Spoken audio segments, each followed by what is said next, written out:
नमस्कार, स्वागत आहे आपल्या शिवशिव कॉर्नरमध्ये। आज आपण खारे शेंगदाणे बनवणार आहे। अगदी मार्केटमध्ये जसे भेटतात म्हणजे भट्टीमध्ये ज्याप्रमाणे शेंगदाणे बनवले जातात अगदी तसेच शेंगदाणे आपण घरच्या घरी बनवणार आहे। तर चला रेसिपीला सुरुवात करूया।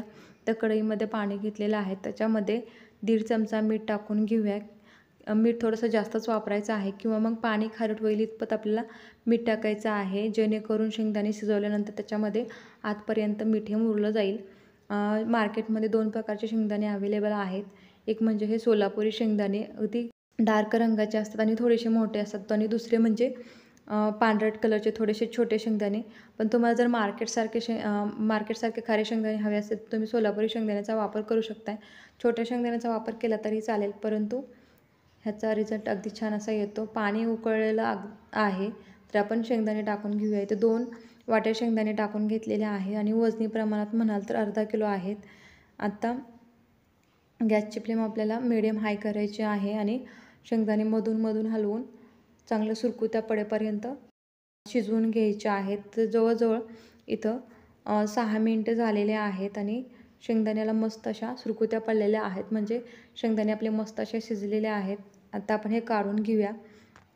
तर त्यासाठी इथं आपण एक चाळण घेतलेली आहे। आता चाळणीवरती आपण हे शेंगदाणे काढून घेऊया आणि आपल्याला हे थंड होण्यासाठी असेच ठेवू शकता। तुम्ही असेच ठेवले तरी चालते चाळणीवरती, किंवा मग एखाद्या सुती कपड्यावरती ते पसरून फॅनखाली वाळवून घ्या 15 मिनिटं। जास्त कडकडीत वाळवून घ्यायचे नाहीत, फक्त वरील पाणी सुकलं जाईल इतपतच आपल्याला शेंगदाणे हे सुकवून घ्यायचे आहेत। तर इथं कढई ठेवलेली आहे।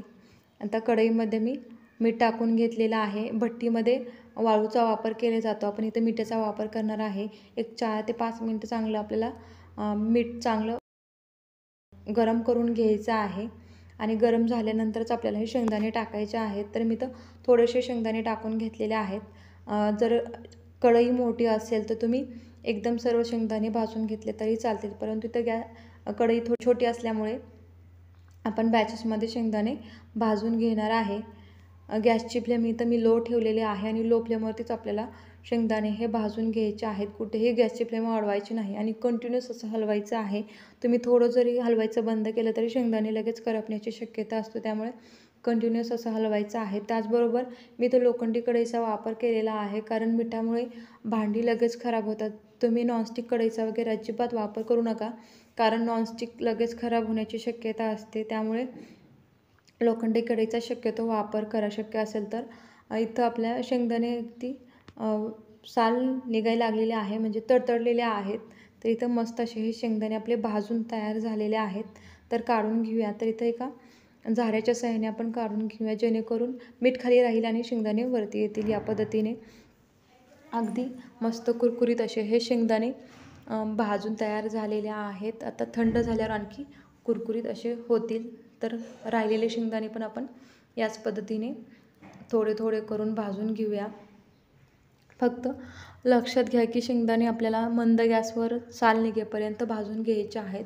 गॅसची फ्लेम कुठेही वाढवायची नाही। जर थोडी जरी शेंगदाणे करपले तर ते अजिबात छान लागत नाहीत, त्यामुळे अगदी लो फ्लेमवरती आपल्याला शेंगदाणे हे भाजून घ्यायचे आहेत। आणि ज्यावेळी आपण शेंगदाणे शिजवत असतो त्यावेळी पण आपल्याला मिठाचा थोडा जास्त वापर करायचा आहे, त्यामुळे अगदी मस्त असं टेस्ट येते शेंगदाण्याला। तर बघा, इथं अगदी मार्केटमध्ये जसे भेटतात अगदी तसे शेंगदाणे तयार झालेले आहेत।